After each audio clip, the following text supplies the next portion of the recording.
game time. We got a special guest today. Man, I gotta introduce him in a special way because it's a my bad. Matter of fact, we're gonna redo that motherfucking intro.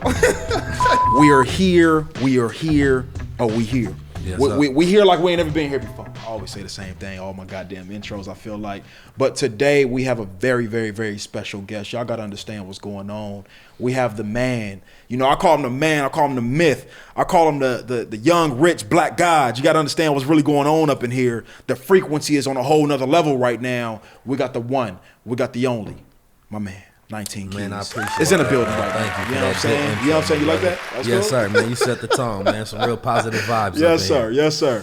19 keys. Yes, you know sir. Hey, Good to be here. Long overdue. Absolutely. And to be completely honest with you, this episode has been requested by folks as well. Okay, solid. You know what I'm saying? Folks like, yo, I got to see 19 Keys and King Q chop it up. I got to see, you know what I'm saying, whoop-de-whoop. I got to see them go into some depths, and I promise you, we're going into some depths that may make some people uncomfortable. Good. Because I think that being a world changer as you are, being a revolutionary, our job is to create discomfort. Because there's no change. I firmly believe that there's no change with allowing things to be the way they are. Our job is to be disruptive, right? And so for me, that's super, super important. When I have guests on this podcast, though, before we jump into any topics, before we have any conversation, and trust me, 19, we're going to have a damn show lot of it. I always allow the floor to be open for people that don't know my guests. So just talk to the people a little bit about who you are, what you do, and what you stand for.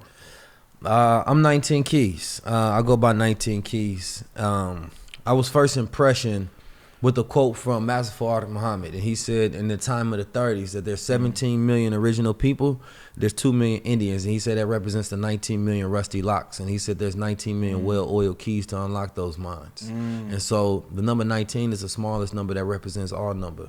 The single digit number 1 being the lowest, and the single digit number 9 being the highest. So that number 19 don't just represent 19 million, but it represents that frequency of universal 19 million all across the planet Earth. You know what I mean? All across the diaspora.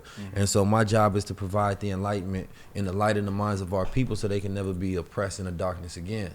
So I'm an entrepreneur. I'm from Oakland, California. Oakland in the building. Bay Area. Yes, you know sir. Yes, sir, man. Out. Real town activities. You know what I'm saying?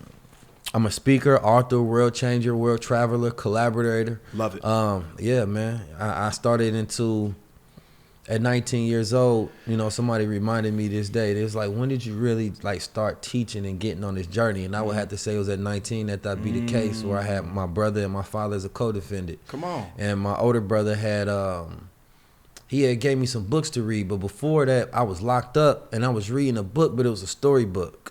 The storybook was very visualizing. All of the characters was like celebrities. It was like a movie in my head. But after I was done reading that book, it did nothing to help me gain my freedom, and it did nothing to help me beat that trial.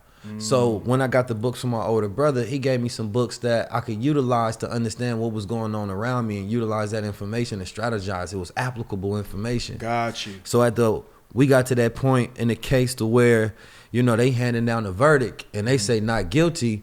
At that point, I never went back to reading any storybooks. I only read information with the intention of where I want to make sure that I can continue to gain my freedom. It's taking you somewhere, so yes, you're really sir. intentional with what you allow in your mind to and receive. then right? I know that 80% of people plea out their cases because a lack of either resources or knowledge. So my goal is to always be a key in the lives of those who don't have keys, who don't have somebody to give them that information, that knowledge to enlighten them. Love it. It's a lot of cats growing up in Oakland and being born in St. Louis. There's a lot of cats that jumped off the porch and they influence ate them up. You know what I mean? And I seen how environment is stronger than nature.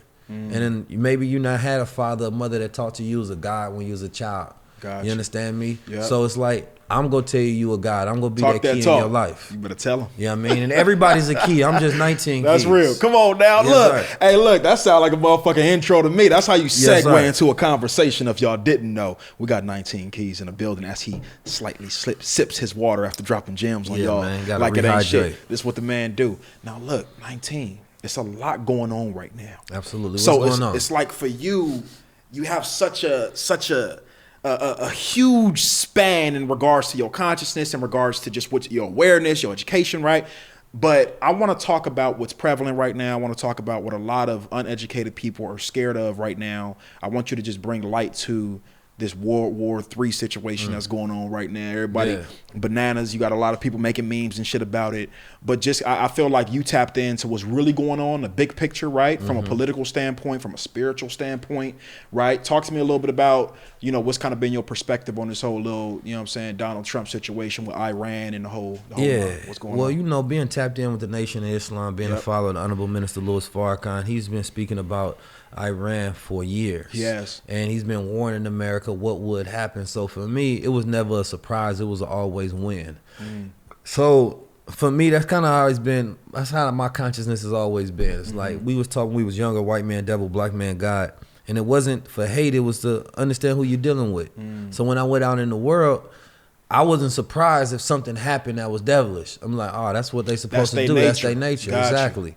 So when you look at the government of America, their nature is corrupt business. Facts. You know what I mean? And that was in an interview yesterday with my brother Rizza Islam, and he brought up a potent point. He was talking about what Honorable Minister Farrakhan said, that business is warfare. And the reason they going to war right now is because of business. They want them oil fields. You know what I mean? The Iranian government don't want to do business with the Rothschild banks. You understand me? The people are just collateral.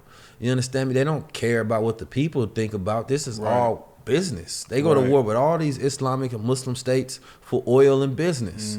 So for us, we have to think about business as activity of life. We have to think about getting our business straight. You understand me? Because we are in a losing war. We in losing the war of poverty, losing the war on health, losing the war in the street against the police. We're losing the war keeping our families together. So first, we got to get our business together and learn how to manage our lives before we even think about managing the thought process of international affairs. I get that. And it's important to be informed. Yeah. You understand me? Because the problem gets to a point to where it says that, no, don't focus on this, that, and the third. Well, you're telling the people that you a sheep and let the shepherd do whatever they want to. Gotcha. That's going to have an effect on your life. Gotcha. Because when you think about what Bush did back in the day, he went to war saying that Iraq had WMDs. Now, we later found out that whole war was predicated off a lie. But the people, after that, what happened? You had Occupy Wall Street. So you had people of all classes, background, black, white, brown, coming together against the structure of the government. Nobody trusted it. It was a whole against the 1% movement. So what they do? They brought in Obama to pacify the people. I see what's you going understand on. me? Got you. Whites were fucking mad as shit that Obama was in the office. So in order for them to pacify, whites, what they do, they brung in Donald Trump. So for one, Donald Trump is... My guy breaking that shit down. Donald Trump is... Never looked at it like that. He can be known, I think, as like the last president. He's not a real president. He doesn't follow the etiquette of a president. We've entered into a whole new paradigm. Every time there's a new president, there's a new paradigm. You understand me? So things always shift. There's a whole different dimension. Got you. Which means that the world of the U.S. will constantly stay in chaos because the president can only be there 4 to 8 years. Gotcha. So we're in a constant state of things just constantly fluctuating and shifting, regardless of how great a president is. If we got the perfect man in the job, come right behind him and he got to leave. All up. That's real. And America was set up that way on purpose. Yeah. Because it's not about the people, it's about the power and the power structure at the top. I have such an issue, and I always have, with the idea of an organization of people governing the masses. So for me, I don't like to even call myself shit. Like, the first thing that I was going to say was like, I'm a free thinker. I allow myself to just be. I allow myself to think for myself. I allow my ideologies to come from my intuition. But the idea of a government giving laws, taking away laws, giving rules, giving order, telling us what we can do, providing our food. Like, for me, it gets to a point, 19 keys, to where it's like, it becomes to feel discouraging.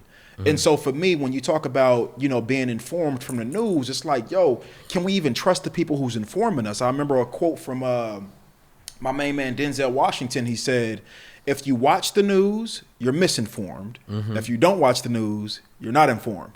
Right. So it's like, it's a fucking lose. Yeah, you know what I'm saying? That kind of goes with the whole news right now. Gotcha. A lot of people want to be informed, so they're going to watch the news. Yeah. Now you have to understand who owns the news. You know what I mean? The same people that owns the news are the same people that run this country. Yeah. You understand me? The same people that run the country are the same people that started the war. So they're just feeding you propaganda to sway you on their side. So what do we do? How do we get our information? Do we start making our own networks? I think platforms we already like this have important. our own networks. Facts, Everybody facts. has their own media channel. They're just not doing independent research to put out the correct information. There we go. It's lazy to go to these corporations that are all under the same control. Right. Now, we know that Iran is anti-Israel. Israel owns a lot of America, and they have a lot of influence. They run a lot of shit in America. Right. You understand me? They're an ally of America. Right. Now, there's a lot of Jewish-owned media. You understand me? That are pro-Israel. So anytime you have anything that's anti-Israel that's going on in the news, they consider that to be anti-Semitic. Got you. So they're going to control their information that's put out there to sway the people. At the same time, Judaism, which was a religion, had just been instituted as a nationality. And in New York that's right a trip now, to me. Yeah, it's crazy. Yeah, that's a trip to me. That's power, though. That's all that is. That's power. They control everything. Yeah. So at the same time, in New York, they're saying that there's a sweeping wave of anti-Semitism. It's a big thing. So when you look at, for one, you got to look at power, right? Who has the most power right now? That's real. The people you got the most power, the people you got to whisper about. You understand me? Who you got to whisper about the most? Either LGBT or the Jewish community. Yep. You understand me? Because if you say anything, it's either homophobic or anti-Semitic. Yep. And those are the people who go for power. They're not going for sympathy. Yeah. They're not going for none of that. I want to have power, so if you do something, I can put you in line. And they have an agenda. Absolutely. I think they have an agenda, and they place their power in the right places, right? Sir. Which is in politics usually. So for me, it's like, man, I'm just trying to like obey my purpose, because I feel like for me, a huge part of my purpose, if not the forefront of my purpose, is to pour into the black community, is to encourage us to really start to follow spirit more. I think we need to get back to following spirit. Our ancestors were a spiritual people. It wasn't so much like, for us, I think that we can start getting life twisted according to what America has taught us life is. America gave us the standard of what beauty is. America gave us everything. We were born into this country, so it's like all we know. I'll oftentimes find myself thinking about things that are against the grain, that are against the norm, and one of those things is religion. So for me, I've never felt connected. Like I just said, I've always had a problem with a governor or like, I feel like religion is another part of a way to govern people, right? And so you can call it control, you can call it whatever the case may be. But for me, 19 Keys, just a little background on me. I was born and raised into a Jehovah's Witness household, right? That's what I was born into. Yes, sir. So my mom, my dad, everybody in my family were Jehovah's Witnesses, still are to this day. Me and my sister are the only ones who actually don't practice that type of lifestyle out of everybody in the family. So for me, I grew up with the idea of if you're not doing what we doing, then it's not truth. Right. And I think that's the idea of every single fucking person in a religion. It's like, if you're not doing what we doing, it's not truth. It's wrong. But I'm one to believe, and being an independent researcher, being a free thinker, I'm one to believe that there's truth in everything. Absolutely. And there's corruption in everything. Yeah. So there's yin and yang in every single scenario, every single organization. There's not one organization of people out here, in my personal opinion, that has it all figured out.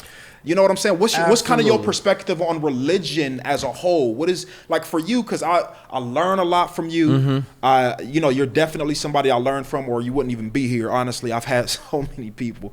My girls see it every day. So many people requesting to get on this platform. I cannot have you on here unless I can learn from you, unless you have a mind that's intriguing enough for me to want to sit down and have a conversation.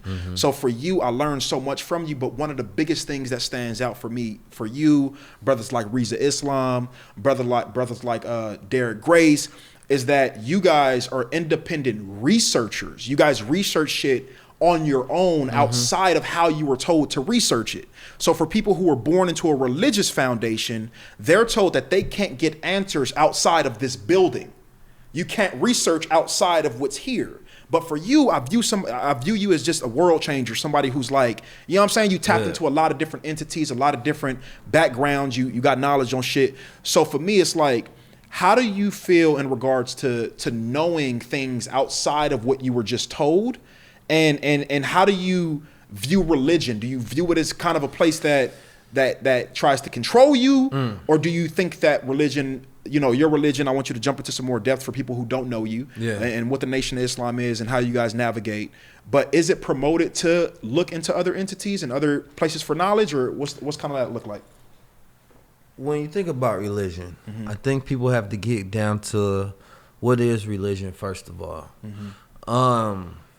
In Africa, there was always religions because they worship deities. They have rituals that they practice. They did have spirits and things of that nature. But when you go deep into African history, there was some form of religion. Now when we think about religion today, we think about it in the terms of filtering it through Christianity. Yeah. And so it disrupts the idea of what religion is and what was it made for. Got you. Right? So think about this, first of all. We live in a world that is totally against our nature. Right? Agreed. So if we live in a world that is against our nature, then we have to be reminded of what our nature is. So the way you remind a person, for one, it's going to say like, look, man, y'all savages over here. I'm going to give y'all some rules that y'all can live by if you want to live like me. It's the reason we read people books. We want to know how they read. That becomes the religion that we follow. Gotcha. So what we end up doing is we be like, all right, I need you to pray 5 times a day. Now, why I need you to do this? Because when you go outside, everything is going to keep trying to grab you away from your nature. So I need you to keep tapping back in to stay locked in on what I just told you, to stay disciplined. You become a disciple of this information. Gotcha. So religion was created to give man order and structure so that he can live within his nature, so he can live within spirituality with order. The problem a lot of times is everybody wants to be spiritual, but they have no discipline. They have no structure at all. So it's just like, oh, I'm spiritual, I can do anything. You understand me? Now, the question I always ask is that good for the next generation? Right? Is your spirituality going to produce a better generation coming forward? Right. So when you live in a world that's constantly fighting against your nature, you need something as a first line of defense. Most people don't know what they really believe in. Now, this generation, as I travel around the world, is the most unchristian generation. Right? Because they severing ties with the indoctrination and traditionalism of their parents and their grandparents and great-grandparents. So when I went out to Africa, I asked his younger brother, I say, are you Christian? And we riding in the car. Come on. And he said, I don't know. And I said, well, do you follow the Bible? He said, no. I said, well, you believe in Jesus? I said, no. I said, well, those are the 2 biggest prerequisites to being a Christian.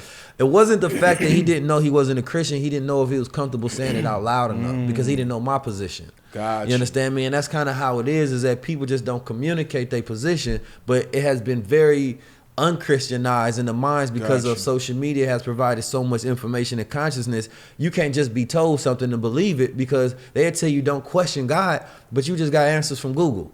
You understand me? Gotcha. So if God don't have the answers, then I'm gonna go over here where this God does give me the answers. What do you think God is? Somebody asked you that. 19 Keys. What do you think God is? Force and power. Elaborate on that. What does that look like? Where does that come from? God is self.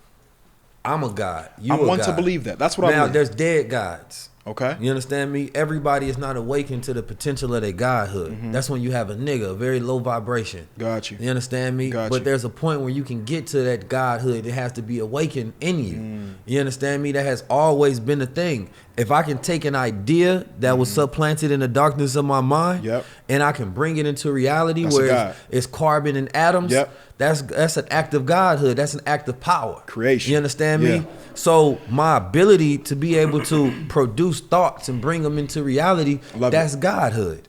Everything comes from mind.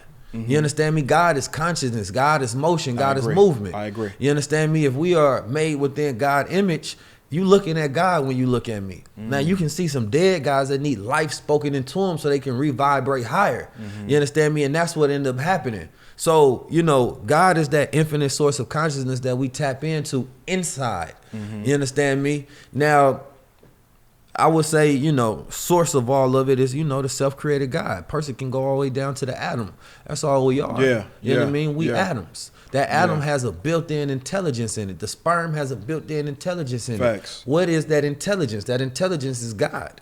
So regardless how you get around looking at it, what religion, what spirituality, everybody has to bow down to the intelligence that's in cosmic order that's in play. Yeah, and I think people, and I love that, and I agree with a lot of what you just said, and it makes sense. What you just said makes sense. Like God is consciousness. God is us. God is. I feel that. Yeah. I experience life Man as is such. God. That's what I experience. And so for me, that's again, it's where I'm touching. I can't wrap my head around the idea of religion. If I'm a God, then that means I'm self-governed. So let's go to govern then, right? Talk the to me reason about that that. we have what you call a social contract. So we inherit a social contract with the government from our parents being born here, Social Securities, being citizens here. Yep.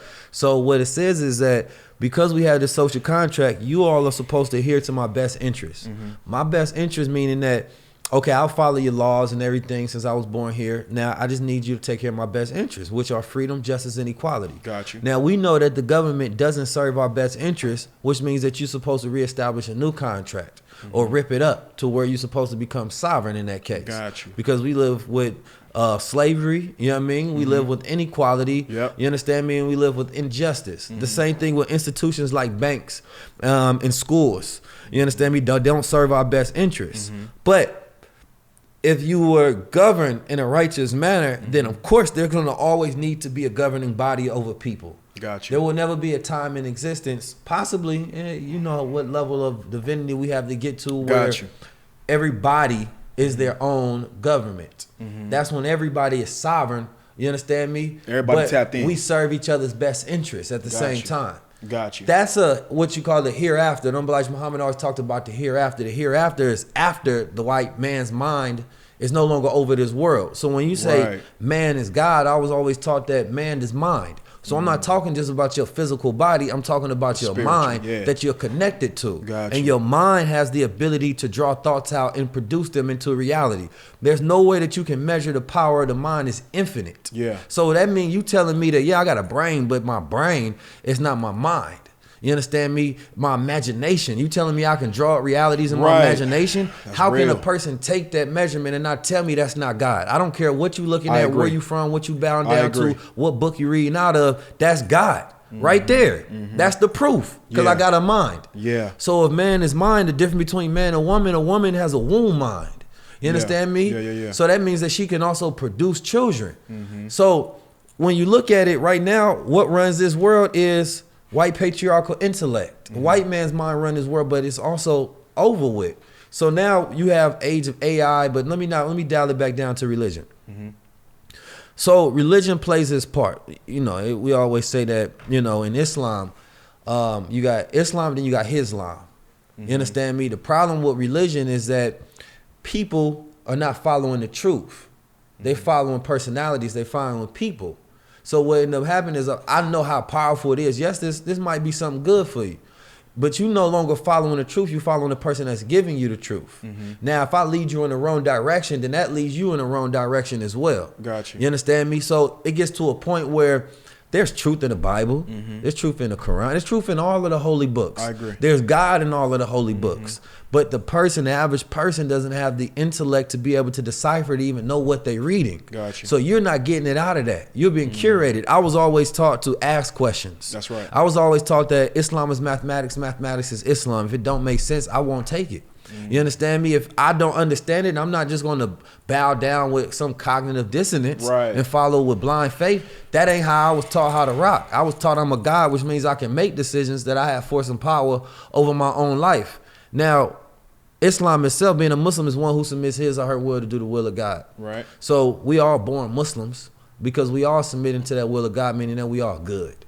I was always taught a good Christian is a good Muslim. I don't just go into beating up religion because I know for a lot of people that's all they have to hang on to keep them closer to their nature to follow a good path. There's people that's getting out of drugs, sex I agree. addiction, and all kind of different agree crazy with that. thing. And it's like, cool. I agree with that too. Yeah. So I agree with that. religion plays its part It in the plays world its to do a part. lot of good. It plays its part. So for me, and me having so many different friends who literally I feel like I have, you know, people that I have access to that I would consider friends of mine who have so many different ideologies. You know, they're into different religions. I got quite a few brothers of mine who, you know, are a part of the Nation of Islam. My man Vincent Muhammad, one of them, real close brother of mine. But for me, I just don't get into the judgment aspect. I think once you start judging people according to their belief system, then you're taking yourself out of what God is in the first place. Well, you know, right? judgment is a very low vibration. Judgment burn energy. I agree. I don't have no time to judge you. I agree. You know what I mean? Because if I'm judging you, I have no time to love you. You understand me? If I'm judging you, I have no time to properly observe the opportunities that exist around me. That take way too much of my energy from my consciousness. Now, you said something. Go ahead. I will say this, though. Judgment has its place. If we God and God judges, then we are the ones who judge. If a man does something like rape a woman, sex trafficking, then who becomes the judge? Man becomes the judge. Right. So there is a level of man that becomes corrupt and become devilish. Then somebody got to judge them and sentence them and treat them accordingly. Now, it's not for you to be going around and you doing something worse than that person. You understand me? And you judging them. Got you. Make sure your moral scale is correct as well. Agreed. And they are going against the moral scale of society. They're going against the laws, the natural laws that allow everybody to be in order. That's when they get judged. Not judged on personality, not judged on likes, not judged on social competency and all of these other different things. Right. So the goal is not to get to that low level of observation. The lowest level of observation of judgment is racial judgment, to where I just looked at your color and judge you. That kills the ability for me to look at your spirit and your mind. Mm-hmm. So I got so many fucking questions, dog. Like, damn, where do I start? My mind is blazing right now. This is hot conversation. It's needed too. Yeah. The people need to hear this type of conversation. If God is a judge, I don't care who's snitching. He got me. That's real. So for me, I'm thinking you said something interesting to me, 19 Keys, that I agree with. I completely agree with it, but I'm still confused about it. Okay. So you said where a lot of people, not verbatim, but you said where a lot of people get misguided at with religion is that they start following a person or a group of people instead of the godliness, or instead of, they're losing focus of what the mission is about. Yeah. And so for me, and I think for a lot of people as well, when you look at, for example, an organization like the Nation of Islam, I've been down to the mosque quite a few times. You know, like I said, I got friends who are part of the nation, but for me, I'm a truth speaker. I just speak truth for how I experience it, yes, no matter who you are. Yes, sir. But so for me, it's some things that just don't make sense to me. And I think a lot of people are kind of thinking the same thing. It feels and it looks like, and I want intellect on it from the inside, obviously you want the inside. It looks and feels like the organization is under the rulership of Minister Farrakhan. Yeah, some people say it's a personality worship. It looks like he gets more attention, more recognition, more praise than Allah at times. And I've seen that. I've experienced it. And so for me, he's looked at, and obviously, I think the work that Minister Farrakhan is undeniable, that he's done for the black community is undeniable. Nobody can question how long this man has been a war for the black community. You know what I'm saying? But what I am saying, though, is as an organization, as a religion, it does look like every single person a part of the Nation of Islam is under the direction of Minister Farrakhan. Can you talk a little bit about what his role is and speak to that connotation for people that just kind of don't understand it? Well, I will say this. The Honorable Minister Louis Farrakhan is a divine reminder. He gives divine guidance to the people. Okay. There's always going to be personality worshipers that if the Honorable Elijah Muhammad or the Honorable Minister Louis Farrakhan is not there, then they to the wayside. Because there's a lot of people who may follow the man. Right. But then there's a lot of people who just follow the truth. Now, you have a man who hasn't had a single scandal in the last 60 years.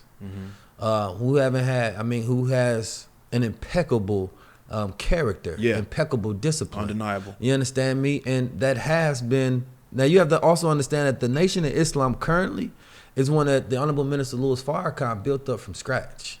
It wasn't inherited. Got you. So there was 3 years after the Honorable Elijah Muhammad, during his time of leaving, that his son took over, and there was a dispute that ended up happening, and the Honorable Minister Louis Farrakhan left. Now, that particular nation fell, and he built it up from scratch from the first mosque himself, utilizing money that he got from speaking. So there's a lot of respect given to the man and deference because of what he built up that would not exist at all. Gotcha. You understand me? So the people, what you're not seeing is, like I said, in every organization, you have people that will be what you think you see. But then there's other people that say, the spirit of this man is divinely guided.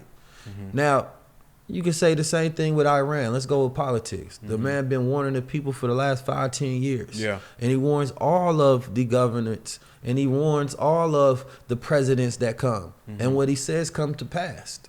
So it's not that there's a track record of him being wrong and people are following that. It's the track record of him being right and people are following the divine guidance of the divine, meaning the higher mind. So people are aspiring to be like the higher self that he's risen his self up to, and he's put himself out there with a reputation and a character that says this is a man that should be followed. Because I'm gonna tell you this, growing up, I grew up in Oakland, California. We had You're a Black Muslim Bakery. There was a time where there was an offset from the nation after the Honorable Elijah Muhammad left, to where there was Muslims that weren't a part of the nation.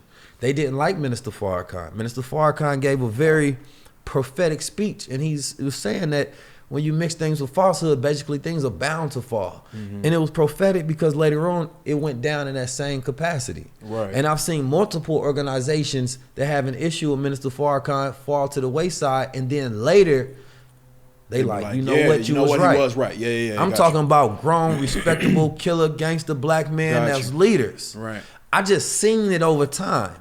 You understand me? And so all he's done is he took on the mind and the spirit of the Honorable Elijah Muhammad. The teachings are not his teachings, they're Elijah Muhammad teachings. So when the people following him, they following the teachings that he got from the Honorable Elijah Muhammad, because he says that he's a student. He tells the people, don't follow me. You understand me? He tells the people, don't do no personality worship and things of that nature. But of course, people will always do that because he's a man, I would say, that has proven himself and is worthy of such credence. Right. So the question becomes is this, and this is something that I want people to understand, is that once you run in a nation, you are not concerned with the opinion of people who can barely run their lives. When I say running a nation, what is the nation? It's comprised of black people working to do righteous things, working to be better. That's what it is. People look at this nation as like, there's some aliens over there. Right. This is black people you talking about. Folks. You know how hard it is to get black people to get on the square? Hey, they damn show discipline. Now listen, and I keep telling people this.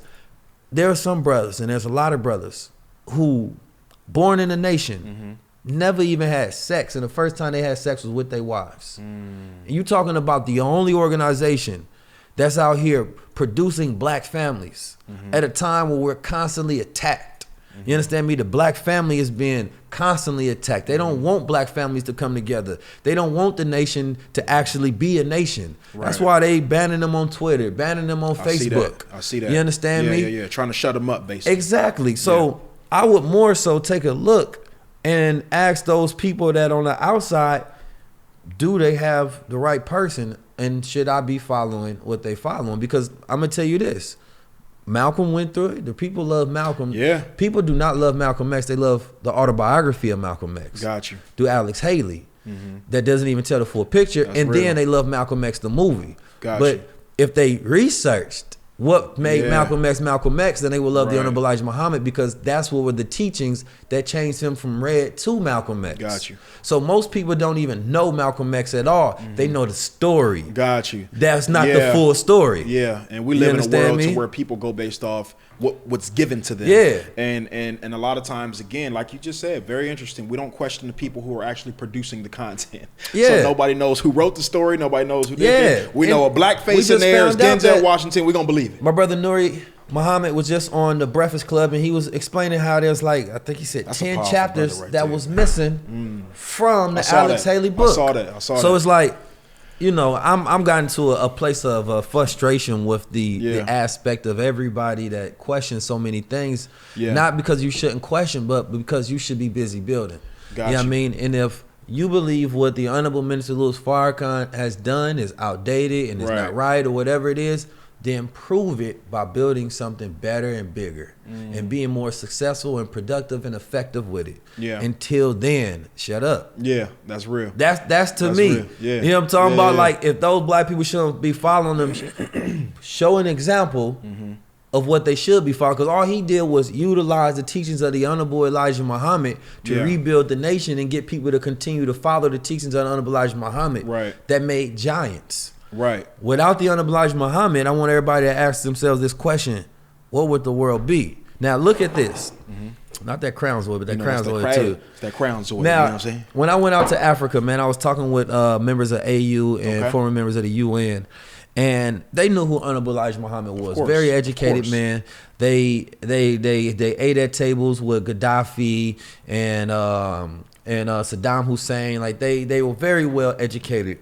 And just listening to the deference that they gave to the Honorable Elijah Muhammad and Minister Louis Farrakhan while I'm sitting at that dinner table changed something in me. Because when I went out to Africa, I seen brothers everywhere I was going. They say, Assalamu alaikum. They was giving me none but respect. You understand me? They said they love the nation.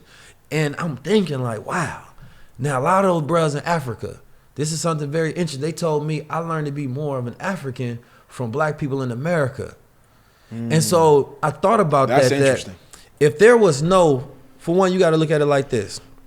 If slavery didn't happen in America, then there would have been no offset to where the Africans don't know who they are. They don't have access to this information. They're not studying what it's like to be an African. They're not studying going to all of this deep history that a lot of us know, because there's a conscious community and there's a nation in Islam that's bringing up this history and broadcasting it out to the world, reteaching people who they are, redeeming and reforming these people across the planet Earth. They're getting their consciousness streamed from us, from the so-called African descendants of slaves. Yeah. So if the trade or the slave trade never happened, then who would have been there to give the people back their identity? You understand so me? it's kind of like you're saying the Honorable Elijah Muhammad was the reason for black consciousness being reborn, is basically what I'm hearing, right? So after the slave trade happened, who was going to be the person to take us out of that conscious state as a people? Well, is what absolutely. You're saying? I mean, today is Noble Drew Ali's. I think it's his birthday today. So you had Noble Drew Ali, you had Marcus Garvey, things of that nature. And the Honorable Elijah Muhammad understand that even the people at the time that wasn't in agreement with Islam and the Muslims, they would say, I've never seen nobody that was such a redeemer and reformer of black people in America. That's where I give him his respect. You understand me? Now, what I'm saying at the same time is I love the conscious community, and there's a lot I dislike about the bittering and the debating. Yeah. But when I went out to Africa and I seen how necessary they were, because they was teaching those Africans who they were. Because without it, the Africans sitting over there wanting to be niggas. So they're not thinking about what we think about with these memes and all this consciousness. They're not going deep into the study of their history. They don't know nothing about that. But when they stream online and they getting consciousness from brothers throughout the conscious community and the nation of Islam, it's reinstituting knowledge of self. Yeah. So I have to be extremely grateful, and we have to be extremely grateful for the Nation of Islam and the conscious community and all they've done for the diaspora. I agree with that. And when you local-minded, it's hard to see the bigger picture. That's real. That's real. And I think, like I said initially in the beginning, is that for me, I think it's okay for people to be in a space to where they just question it. And it's not to question it from a judgmental perspective. Like for me, any question that I ask people is literally just to understand. So for me, it's like, wow, that looks interesting. Let me ask somebody who's a part of it. You know what I'm saying? And so for me, I've spoken to brothers who are a part of the 5%ers and, you know, the Hebrew Israelites. And a lot of what you're saying is a lot of what they say. They're saying that their mission is to bring the consciousness back to black people and how we started and our, you know, our ancestral roots and so on and so forth. So for me, it's like, there's 500 and something organizations on the planet that we associate as religion. Every last one of them believe that they have the truth. That's kind of like where I get disconnected at. And I'm like, I don't know if that's, I just don't know. I think it's okay to just say, I don't know. Like, I'm not sure if I think all that of them shit, have some truth. You know what I'm saying? I agree with that. And you have to be a truth seeker. That's what I am. Same here. You understand me? I'm a truth seeker. My religion is truth. If you want to throw an aspect of title onto it. Because if it's not, then that means that you will develop a cognitive dissonance when there's what we call superior knowledge does not submit to inferior knowledge. Inferior knowledge submits to superior knowledge. So if you want to continue to grow, then your frequency has to be attached to tapping into truth. You understand me? So for me, even with the 19 keys, it's about truth seeking. So let me ask you this. What is truth? Because if I speak to somebody who's a part, which I've spoken to a lot of fucking people, I'll sit down with anybody from any religion. They will sit and look me dead in the face and say, I have the truth. Every single fucking person think they have the truth. So my question then becomes, what is truth? Is truth simply a manifestation of what you believe?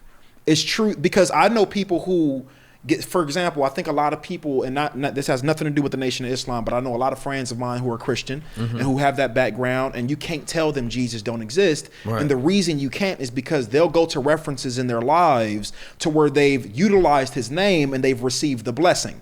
Or they'll attest Jesus being in their life to, well, he got me out of this state, or he got me off of drugs. Or I'm sure you've met people like that, to where it's like, me giving my life to Jesus completely transitioned my life. I've met people like that, obviously part of the Nation of Islam, you know, whatever, any type of organization, people will attest their transformation to the credit of their God associated with that religion. Does that make sense?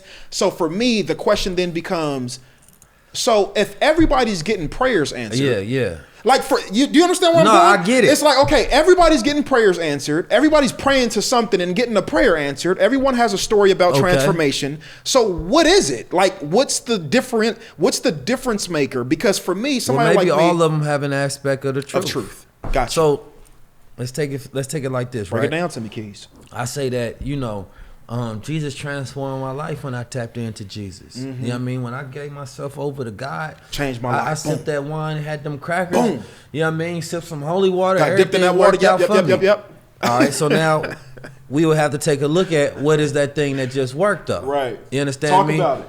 So it's like if I father children all around the world. Right. I go out to Africa, they call me Baba.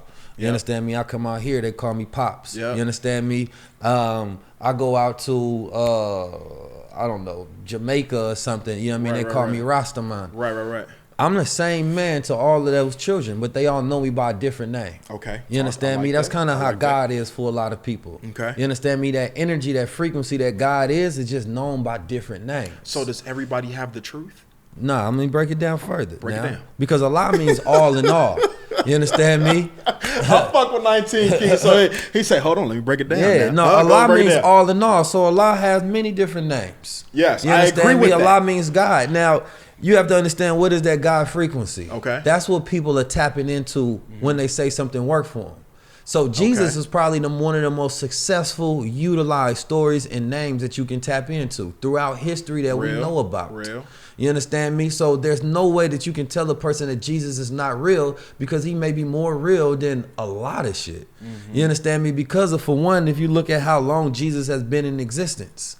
So Jesus as a story. We're about to go there. No, so Jesus as a story is a entity. Okay. It's a real life entity that you can tap in. People will say that Nipsey was a Jesus. Agreed. But what is that Jesus? It's that messianic energy that you tap into. Got you. Now, there's a documentary on Netflix. It's called The Family. And The Family, what they utilize, they don't utilize the Bible. You understand me? They're not Christians. They just use Jesus. So what they did is start about 19 members, and they said their goal is to find key people all around the world.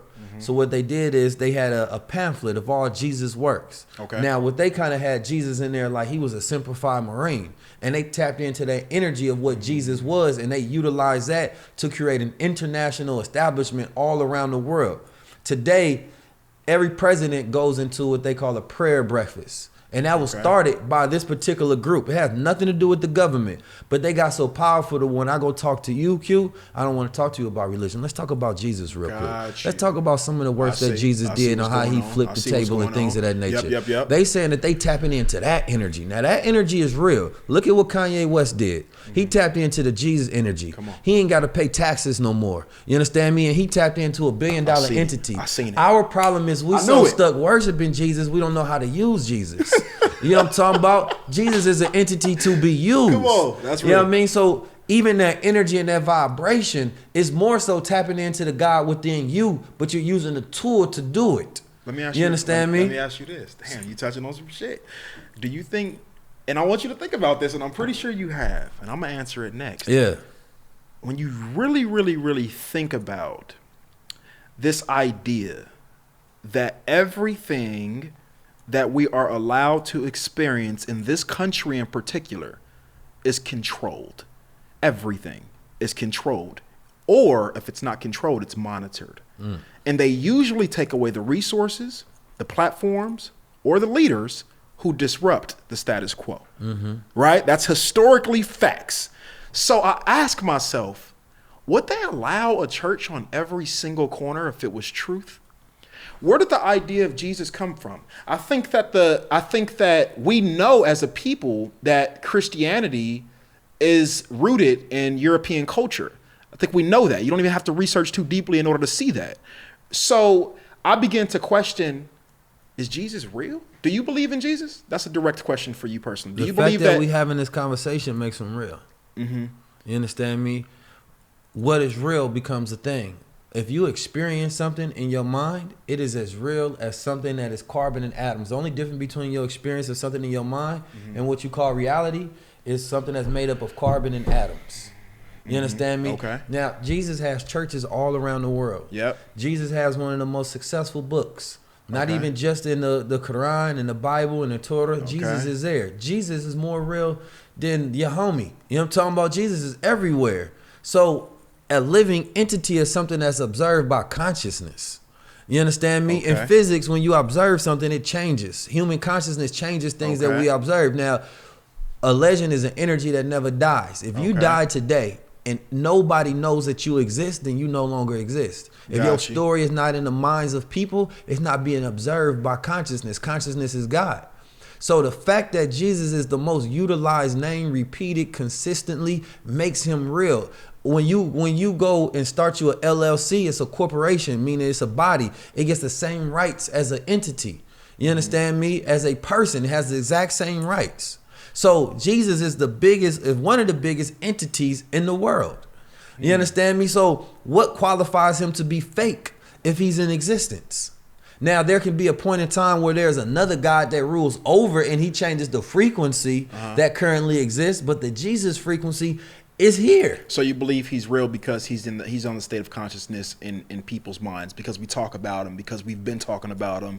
That makes him real, because it's an energy. It's like, it's an energy. If I tap into that Jesus energy, you know what I'm talking about? I start telling people that there's certain things that you shouldn't be doing. I start telling people that you shouldn't be, taxing your people and gambling. I start flipping shit over.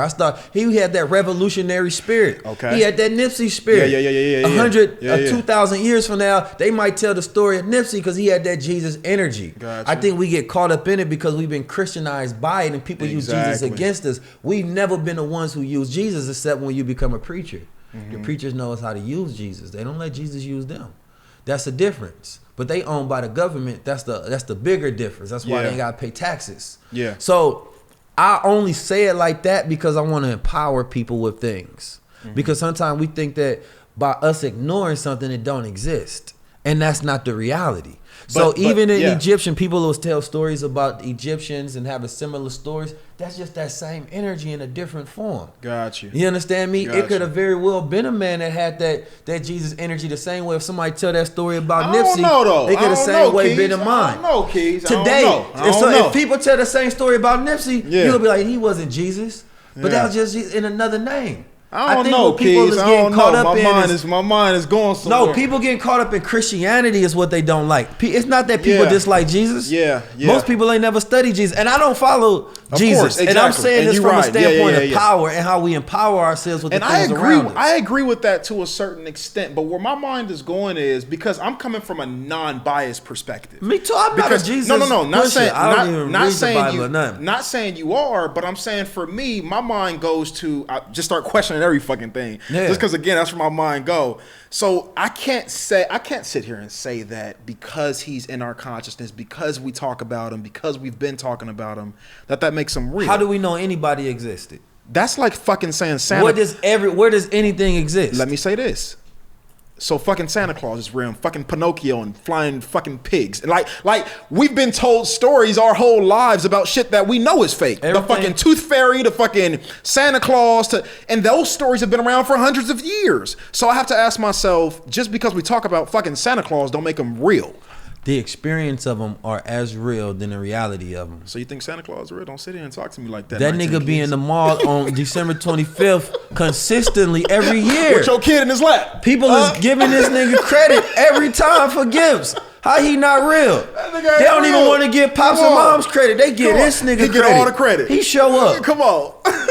Now, Santa Claus come from Saint Nick. There's a fucking real dead. story where he come from. Right. I just want people to understand the power of being able to utilize these things. Right. You know what I'm talking about? They real until they no longer exist, my brother. Oh boy, I like that. I like that idea. If you talking about it, it's real. If you leave, I love when you said if you leave today and nobody talks about you, you were never real. Yeah, you know how many people that existed and nobody remembered? They no longer exist. They're not real. Everything exists in your mind. How do you know your past happened besides that it's in your memories? Got you. You understand me? Got you. If you disappear and go to an island and tell people I'm about to go live on this island, I won't ever see y'all again. How do we know you still in existence? Mm-hmm. You just live in our minds for now. You could have died the day that we no longer seen you, but in our minds you still alive somewhere on that island living. Gotcha. You understand me? Gotcha. Marcus Garvey, Noble Drew Ali, Frederick Douglass. Yeah. They all real because we know their story. Right. You understand me? Okay. And proofs of their existence. Right.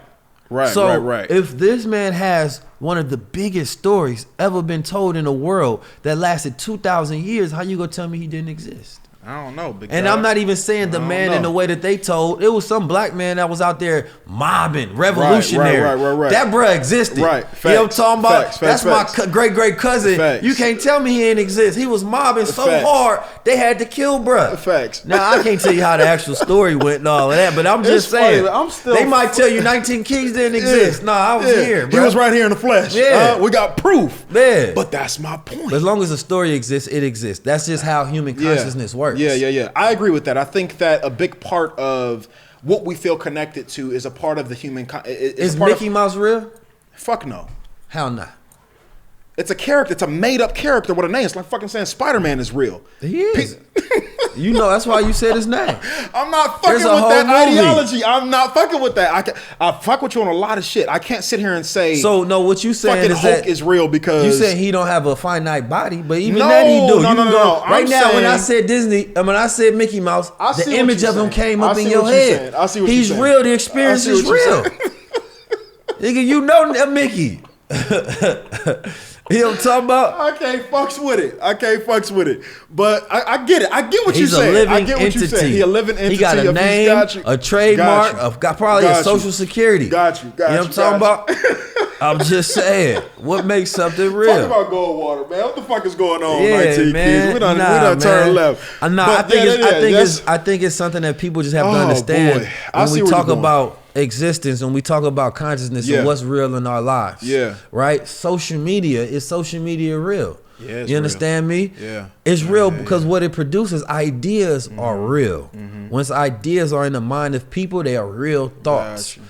We are creating things that's in the third dimension, right? Mm-hmm. And instead of when they're in the fourth dimension was in our mind, they just as real. So even ideas that we have in our head, they first existed here. I see where you're going. You understand me? Yeah, okay. But if we have a shared consciousness with the same ideas, then they have to be real. I get that. And the things that we just mentioned, these are things that we all share. Mm-hmm. Jesus is the most shared consciousness. You understand me? Allah, Buddha, Zoroaster, all of these different characters, these are shared. They are real as hell, and they're more powerful than people, individual people. Ideas are way more powerful than people. Do you view Jesus on a spiritual perspective, or do you view him on a, like you said, three-dimensional human perspective? When you think about Jesus, the first thought that comes to you, a spiritual but it's thing, an right? embodiment of a certain type of spirit. It's that spirit of Christ meaning crusher. When you got that kind of spirit, yes, it's different. It's different than being Christianized.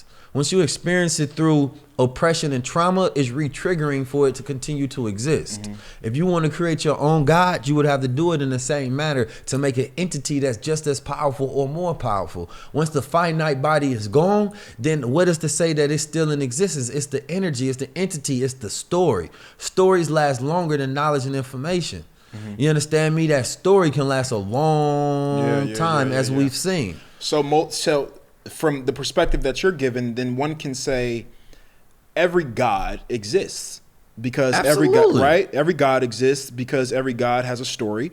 Every God has to their people, to that organization of people, they would say he has an origin. It's an entity, right? It's an entity. It's a thought. It's in the consciousness. Yeah. It's real to you if you subscribe to it. Yeah, right? It's real to us as a collective. Got you. You understand me? Social media is a God. So what do you say to the people who say, So now Money is a god. okay, I get it. But now what do you say? Like, do you have, okay, so is your perspective all living organisms and everything that's a part of consciousness is God? Or do you believe that, because I hear a lot of people say, especially in the conscious community, that black women are God because they were the first human entity on the earth and all things came from them, which I believe that as well.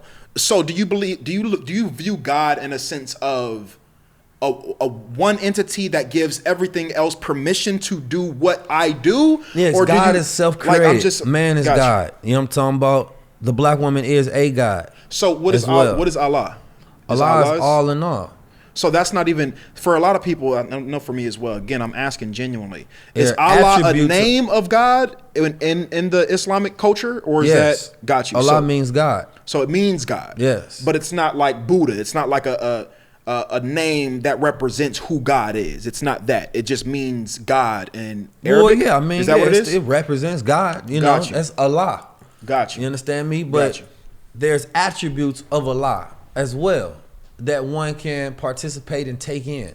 You understand That's me? interesting to me. So, yeah, man, that God energy, man, God is self-created, but like that self-created atom. You know what I mean? What is, God begins when motion begins. You understand me? That's why I say, man is God. Man has a mind. Man has a mind to reproduce and create. Man's mind is where he procreates. Mm-hmm.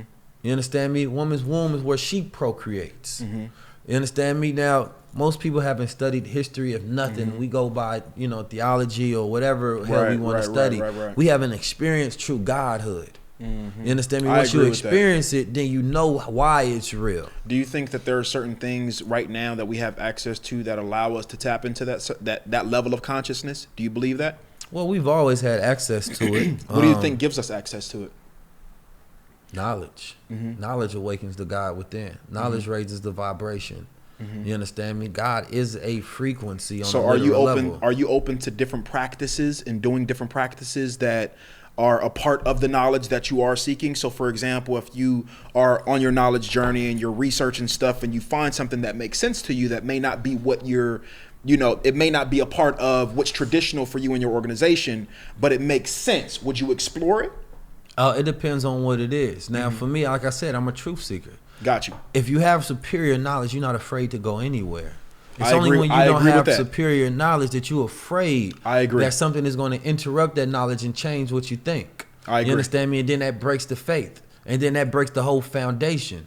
See, most people, when Elijah Muhammad came, he talked about astronomy. He talked about health. You understand me? He gave the actual facts of the planet Earth. He was given a science that nobody nowhere near close was, speaking and spitting. Like today, everybody's on the Anunnaki. The aliens, began everything. He already talked about the aliens 40, 60 years ago. Mm-hmm. So once you go deep into the teachings, then you find out that it's levels to them. Got you. And then there's get to a certain level where it turns you into a God. And in that godhood, you can travel wherever you want to, and you're going to find correlations of why certain things were said. But a lot of people stay at the initiate phase. Stay on surface. Yeah. Stay surface. But once you go into the depths, it's not so that you follow, so that you become. Because if the Honorable Elijah Muhammad had a particular knowledge with a third grade education that he said that he got from God when he was 40 years old, you understand me? He was a preacher's son out in Georgia and farmhand. What made him into a God that he was able to actually produce all the things in his mind that he said will come to pass? Right. He became, at the time of leaving, he had, $80 million. Right. You know what I'm talking about? He had an empire with his own plane.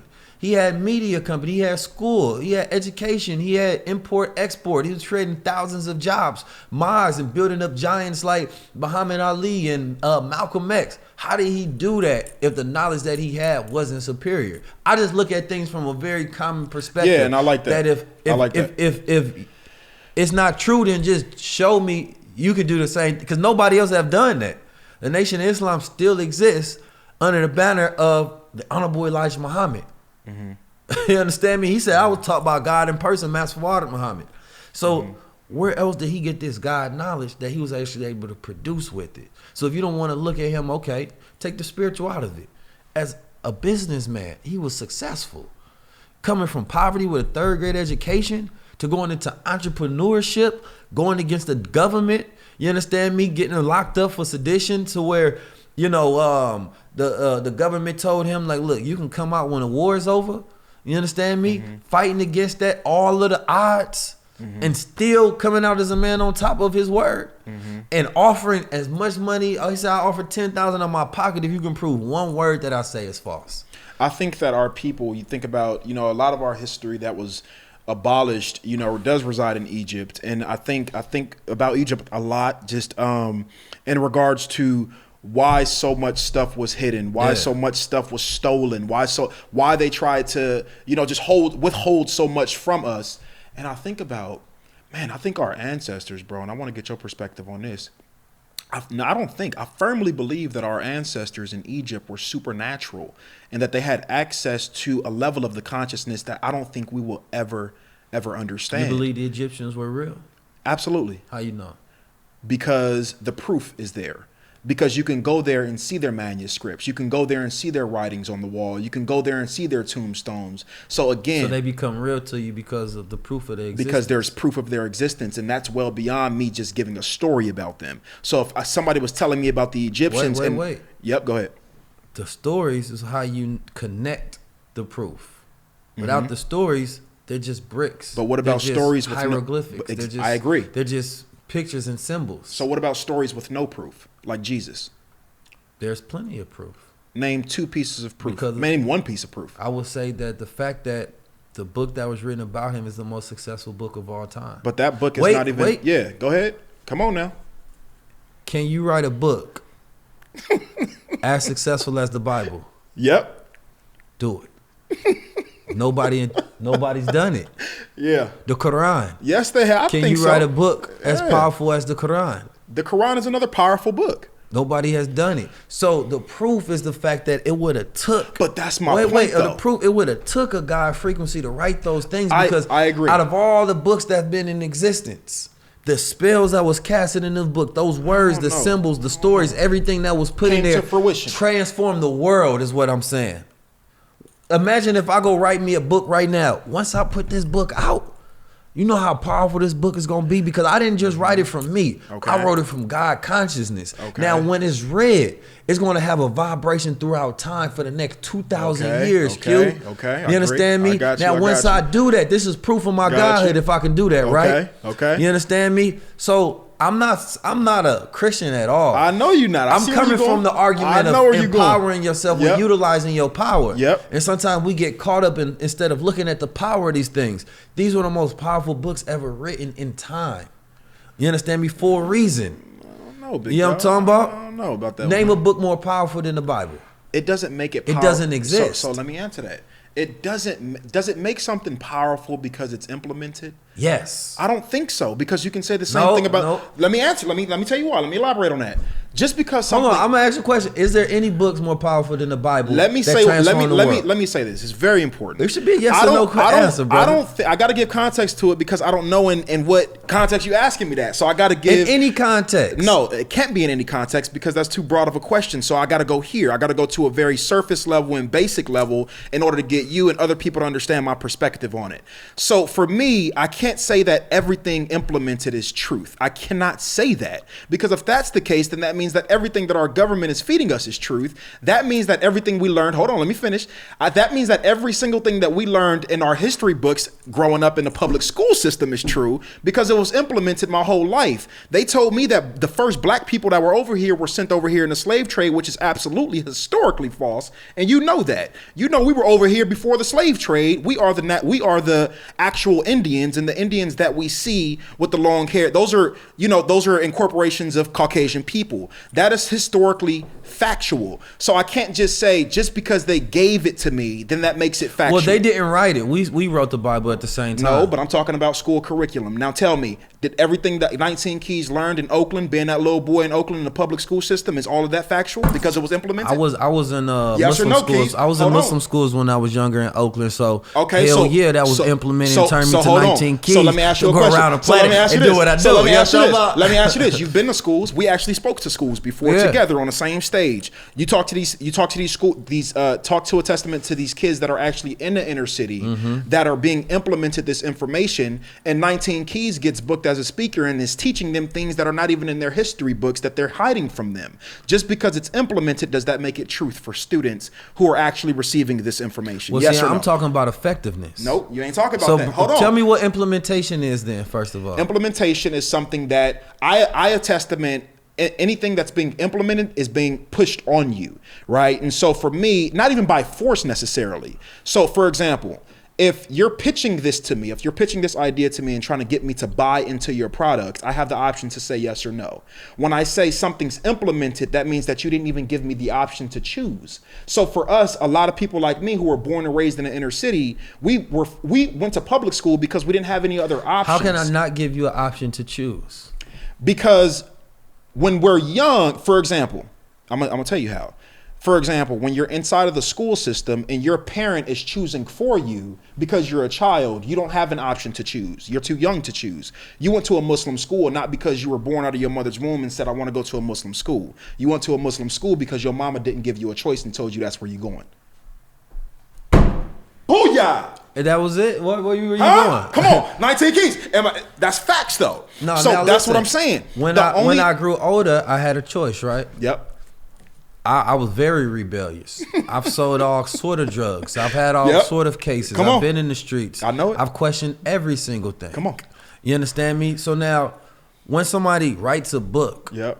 doesn't mean that this book is going to spread across the planet Earth. Nobody's Yeah. saying, Yeah. especially in the beginning stages. Now, Yep. for a slave, that's different when it's tampered with the King James Bible and things of that Yeah. nature specifically to make a slave. Agreed. But you talking about the Ethiopian Bible and things of that nature, something that was written by original people. Mm-hmm. And I think that's one thing that people have to understand is that the white man didn't write the Bible. I agree. He retranslated it in his image. There we go. So that it That's confused important. people That's of what important. was in there. Facts. So at the same time is that I write my book, Paradigm Keys. I put it out there. People start reading it. All of a sudden, it's hitting on them. I know I got to share this with somebody else.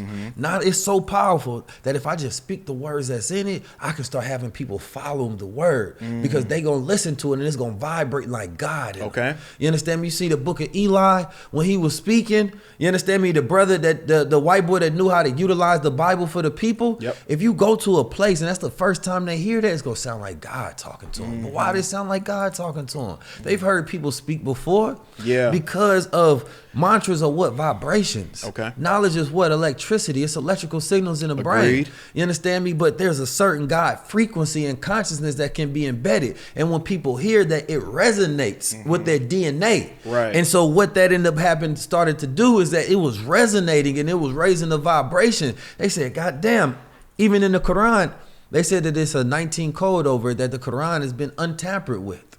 You understand me? So when you're reading it, you start to literally raise your vibration consistently because of the type of thoughts that you having. So here, this book come out, and just any book. It's funny because I don't read the Bible and I don't worship Jesus at all. Gotcha. But I'm more so thinking getting black people to understand they power that we created Yeah, I see where that you're was stolen from us, and that they got us hating our own power because they made it in their image. I agree with that. And this is where the problem lies, is that when you look at the Bible, you should look at it and study and reference to be like, damn, how can I create something as powerful? You understand me? And not just read it to follow it. There's prophecy in there. There's power in there. Nobody can deny that the book is powerful. There's nobody that can deny that aspect. I think what a lot of people, but it transformed the world is what I'm saying. And how long it lasted. This is how long you know if knowledge is powerful. Okay. It's because of knowledge expires. Okay. You understand me? Even the Egyptians, they had knowledge that expired. Tutankhamun was a king at 19 years old, and his father believed in banishing all of the multiple gods. He wanted to believe in one God, Akhenaten. When he was like, nah, he played along with Pops. You understand me? Until he got his rulership, and then he brought back the multi-gods. Now, if his father was more powerful and he did his job that resonated into his son, then he would have continued to reverberate that sort of rulership over time. Gotcha. But it expired as soon as he had a son. How come the Bible didn't expire after the first 100 years, after the 200 years, 300 years? Because even if it was a million years in the future, somebody pick up that Bible, what the fuck is this book? Same thing with the Quran and any of these holy books, there's God in them.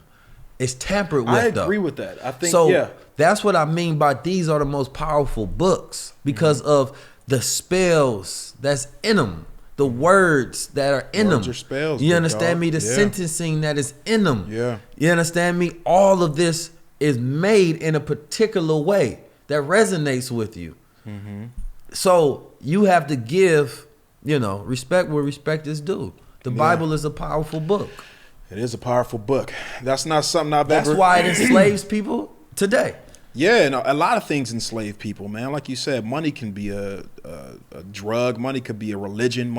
Right? But I don't know. I guess I just kind of question everything, bro. As you should. I love it. It's funny. I came to that culmination of thought just because I like to understand power. Like if God is force and power, then I have to see the God in all things so I can bring out the God in things. So do you associate something being powerful with it being truthful? Not particularly. The devil is super deceptive, and the devil is a god. He runs shit.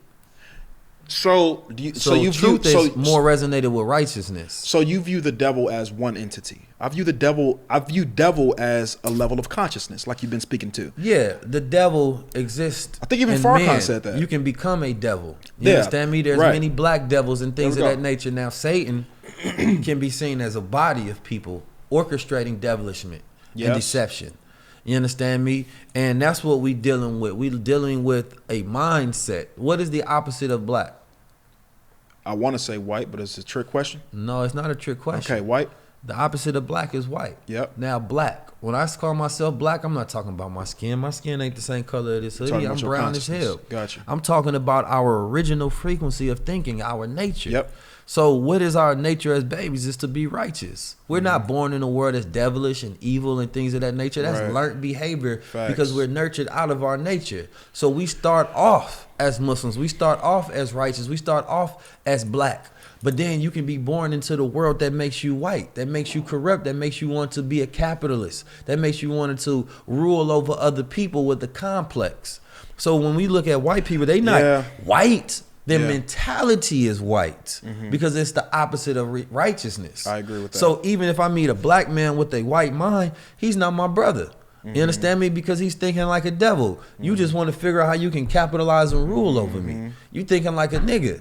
So my goal is to be able to unify with people who have the same color in the mind that's tapped into that God frequency. Yeah. What do you say though to people who look at organizations? I think this conversation is so needed, by the way, for people.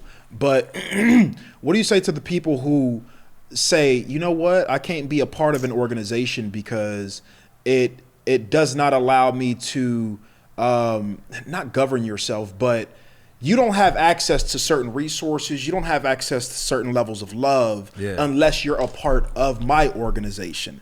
And I think that's where a lot of people get disconnected from with religion. It's like, I can't even come into your place and worship the way I want to. It has to be the way that you do it. You know what I'm saying? It's kind of like that's shit like that. I would say that's BS. I would say that at the same time, you look at the effectiveness of the organization and what it produces. If I have a team, and every time somebody comes within my team, we turn them into a billionaire. Then I'm going to talk my shit to say that if you come over here, we're going to turn you into a billionaire. But you got to follow our rules over here because this is how we make billionaires. But can't every religion say that? Isn't there good fruits in every religion? They have to show proof. But that's what I'm saying. If they show proof, then they doing it then, right? So why not listen to them? Okay, so it just confuses me when you say stuff. When you go to Christianity, there's church on every corner, right? So do you believe Christians are the way they subscribe to what God is and how they subscribe to live? Do you believe that they have the truth? Do you see proof of truth? For some people, right? No, I'm talking about collective. We're not talking about individuals. As a collective, you can't say that for anybody. As a collective, let's look at how many churches that exist. Tons. All of the money that they're getting. Right. You understand me? The churches are not there to give our people freedom, justice, equality, and enlightenment. Our churches are there to continue to subdue our people into slavery, to pacify our people into Christianized behavior. You understand me? So when you look at that, the church can't say that, oh yeah, the fact that if everybody was Christians, everything would be great and we'd be perfect. You understand me? Because look at what we doing. Now, if you look at this, now this is one thing I can say concretely. If all black men in America were black Muslims in a nation of Islam, how would the world look then? Because you don't see those brothers in the nation of Islam getting harassed by the police. You don't see them getting killed and beat and murdered. But you have to... Wait. You see them brothers striving. Not perfection. Not but all they striving. Yeah. There's no... You're not talking about perfection. You're not talking about 100%. But they're striving. Rate. They're the working teaching towards... is of the Honorable Elijah Muhammad. If every black man and woman in America and across the planet Earth had those teachings and followed those teachings, it would be good for everybody. And that's across the board. Because we didn't just talk spirituality and religion. It's economics. It's empowerment. Yeah. It's teaching you that you a God. It's actually making you independent. It's not saying follow a religion. He said that we using it as a religion, but it's not a religion. I was always taught that I don't follow religion. I grew up with that. This is a lifestyle based on the original people of the planet Earth, which is our people. But living in America, you need somebody to give you some rules because you about to deal with a whole bunch of crazy shit. He was already telling you don't do the vaccines. He already told you all of the things that was going to come living in America. So you cannot tell me that if all black men in America were following the teachings of the Honorable Elijah Muhammad, that our condition would improve. Yeah. It's great teachings for sure. Like I said, it intrigued me enough for me to want to go to the mosque. I went to the mosque probably about 4 or 5 times over there off Vermont and whatever the hell that cross street is.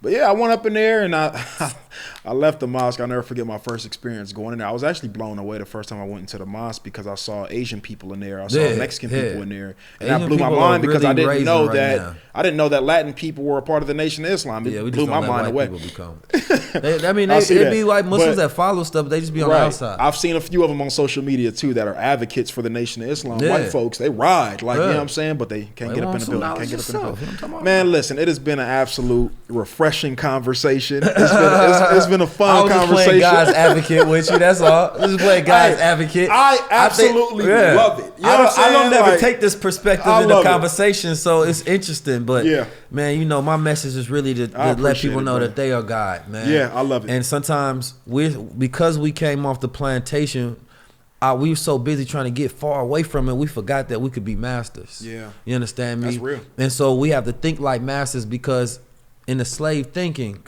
the slave attributes anything that the master do to be wrong, and anything that the slave does to be right. So the master gave the slave religion. So the slave never wanted to be the one to give religion. You understand me? Because he looked at that as immoral.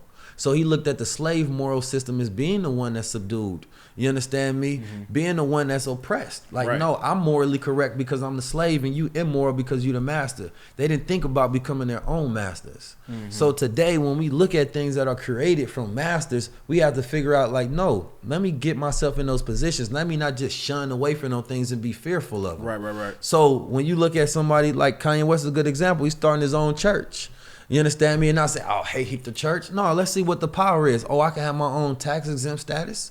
I can utilize this to create a bigger entity to where I'm at my most successful height within my career. You might not like his political or moral positions on things, but the question becomes how he's been utilizing them as tools for power instead of becoming a slave for those things. Yeah, he got that shit figured out. And this is what the powerful and the masters of reality do. It's not for, when I talk, I'm not... Can you see yourself starting a religion one day? Starting your own religion? Yeah, I started a religion of truth, man, called 19 Keys. Tap in with me. You know what I'm talking about? Get you some gold water as part of the rituals. You know what I'm talking about? What you got Tap there? in. Oh, this the Crown's oil. So the Crown's oil gonna make you smarter, man. It's lion's mane. Lion's mane is the only mushroom that have compounds for the brain, the heart, the gut. Talk about you know what I mean? My religion is truth, man. Tap in with me. I love it, you know man. what I mean? You want to follow me? Just get in the nation, man. It's all good, man. You know what I'm talking about? You feel me? Hey, we gotta have my man 19 Keys back, man. We gotta continue this. We gotta continue this conversation. It's much needed for the culture. It's much needed for the people. With that being said, we always end out every single episode of the Unselfish. Did you have fun, my brother? Man, come on, I had now. a great Come time. on, now. Go and put that mic right there. I had a great time. Yeah, let me get that to Oakland. My man is a huge, representation and strong and powerful and needed leader in the black community, and you're doing a lot of damn good work. Man, and I know you ain't that. even got started, brother. You got Yes, a lot sir. of things. I'm saying that you got planned. I want to say, I'm not sure when it's coming out, but we having a 10,000 Fearless Men. It was started by my good brother Zario, and I'm going to be, I believe, in Atlanta on the 19th for a Stop Sex Trafficking event. You know what I mean? So everybody can participate and be involved in that, and you can come out wherever you are. Just follow at Stop Trafficking, Sex Trafficking ATL on Instagram, and you can follow me for more information. Awesome. Love it. All right, so as we end every single episode here at the Unselfish Behavior Podcast, we allow our guests to end off with what we call here an unselfish message. This message right here is centered around absolutely anything you want to leave the audience with. You're going to look at your camera right there, and you're going to lead the people out with 19 keys, unselfish message. Unselfish.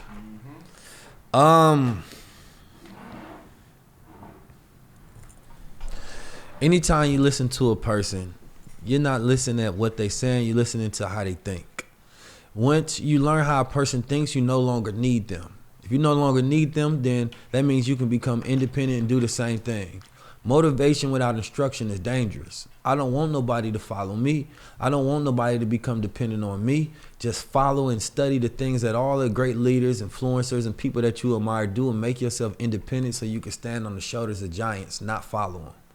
That's my unselfish game. And with that being said, man, again, it has been an absolute honor. The good brother, sir. 19 keys. You know, it's only one of them out here. Only 19 keys. You got to understand it. With that being said, got to always shout out the team before we end off. Shout out to my main man, Beat Visuals, who is the production. He is absolutely everything. He's the guru, the mastermind behind the Unselfish Behavior Podcast. And you know, we got the queen of the podcast, Simone, always representing, always putting on whatever hat is needed to make sure that this well-oiled machine continues to keep moving. With that being said, I'm your host, King Q, 19 Keys. Till next time, we will be having this brother back. With that being said, we out. Tapped in. Yo, what's going on? It's your main man, King Q. If you like that episode, be sure to subscribe to the YouTube channel, like, and leave a comment. And also, if you want to follow the movement, be sure to follow us on Facebook and Instagram at Unselfish Behavior Podcast. And as you know, we out.